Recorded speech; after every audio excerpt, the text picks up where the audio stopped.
I've had a little mishap. My truck's not really supposed to be that low. I accidentally ran in a tractor rut out here in the field picking these up. I got somebody coming to help pull me out. It's late October and I've got 8 colonies out here. And they were on a pumpkin patch, but it's at the end of the season, so I'm going to move them back out. And I'm just going to load them by hand. I've got 2 pallets sitting on a trailer.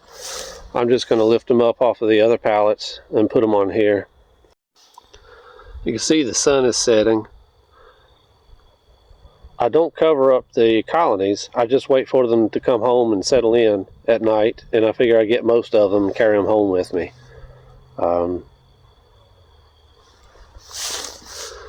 You can see no activity in the front. It's chilly this evening.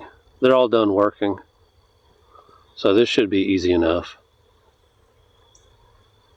Alright, that only took maybe about 30 minutes. Other than that mishap of getting the truck stuck, everything went pretty well. You can see it's a simple setup. I just moved them on the pallets, strap them down, and the extra pallets that they were on I just set on top.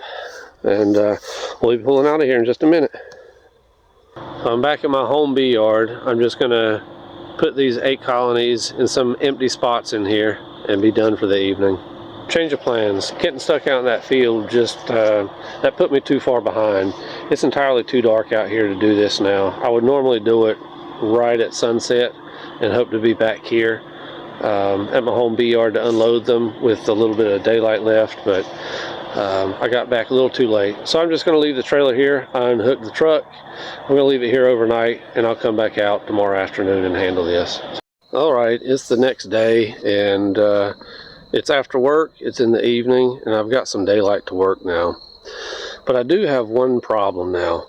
These bees were moved about 8 to 10 miles from last night from the other location out at the pumpkin patch. And so this morning when they came out, they did reorientation flights. And so they've reoriented themselves to this location where the trailer is.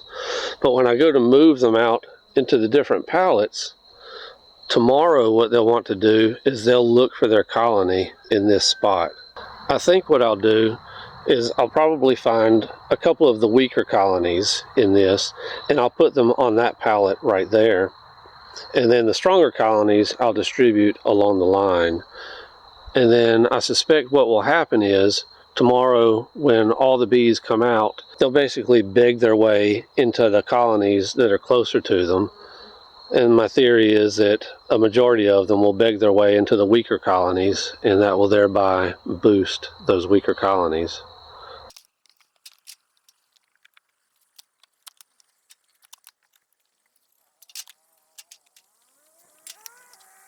That was easy enough. That took less than 10 minutes to move those boxes. You can see now with the boxes gone, there's a little bit of confusion. The bees have come back that have gone foraging for the day, and there's no colonies here. So what'll happen is, I'm hoping, I'll move this trailer out of the way, and then the bees will probably situate themselves and reorient themselves into these colonies right here. Maybe a few will go over to here. But I put some of the weaker colonies, some of the smaller colonies right there. So I'm hoping that they'll get a boost from these bees that are just looking for some place to beg their way in. I've moved the trailer out of the way. The cloud of bees that were floating around in this area have largely died down, and I think they've already begged their way into one of these boxes.